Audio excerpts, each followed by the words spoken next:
Hello, I'm Father John Dillon, pastor of St. Francis of Assisi Parish. I invite you to watch this short video highlighting a few of the significant needs which are critical to the future of our parish. Thank you for watching. How does one know when we've experienced a good liturgy together? Likely, we've heard a message that has opened our mind and deepened our faith. We feel welcomed, acknowledged, and seen. But just like a visitor stepping foot into a new home for the first time, the environment and functionality of the building contribute to how one feels in our church, too.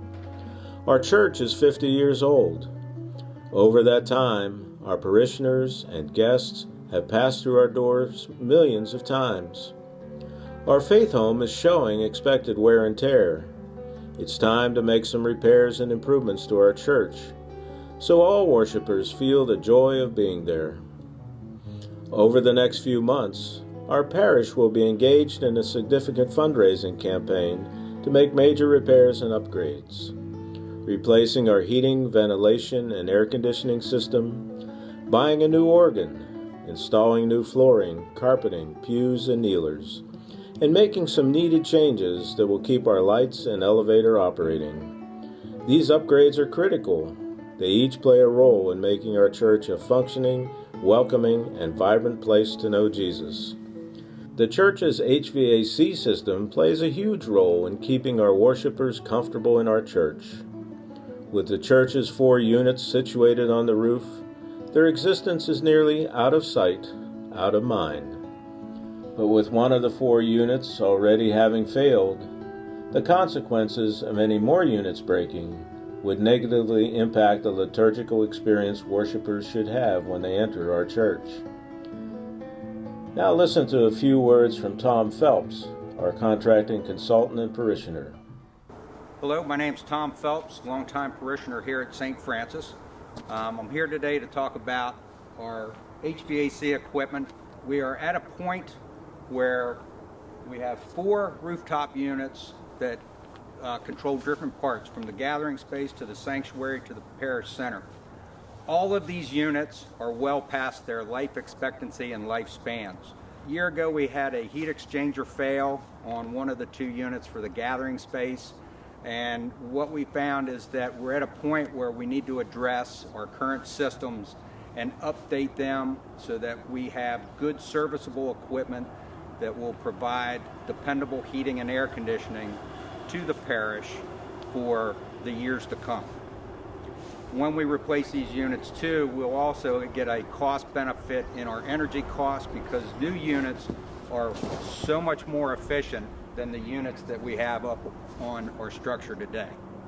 The other reason that we want to address this now is, with having the failure of the 1 unit, what we found is that, 1, parts are not available for it because it's so old, and parts would have to be custom made.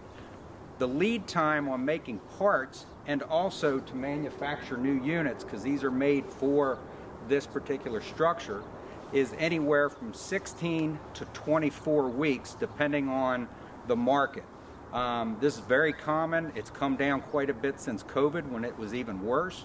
But as you can see, if we had a failure of this unit right now, it would be 16 to 24 weeks, and there would be no conditioned air in the sanctuary, which would mean we'd have to bring in a temporary heating/air conditioning system to provide conditioned air to the sanctuary or any other part should one of these units fail. We want to be proactive and go ahead and replace these units now before they become an even bigger issue and fail completely. Consider the life of our church organ, which is 36 years old. Its keys stick and some functions do not work, and the instrument needs new parts that cannot be replaced. Using a broken instrument not only detracts from the beautiful music that accompanies our liturgies, but it deprives our music directors and volunteer choir members from having the proper tools they need in their ministry. Now let us hear from our Director of Music, Janet Pate. My name is Janet Pate, and I'm the organist here at St. Francis. This organ was purchased in 1989, and there's a lot of things wrong with it. There's a number of different stops, the different sounds that you hear from the organ are called stops. There's a number of them that have issues. Some of them are just ugly because they're screechy and I never use them. Sometimes there's pedal stops, low sounds that rattle, or sometimes they just decide not to play. So sometimes I'm playing a piece and I don't know if the sounds are going to actually, make sound in the pedal. When this organ was purchased in 1989, the world of electronic organs was far worse than it is today. So it would be wonderful to have an organ that really had foundation stops that really could help support congregational singing. As we embark on this capital campaign, we need the participation of every parish household to make these needed changes at our church.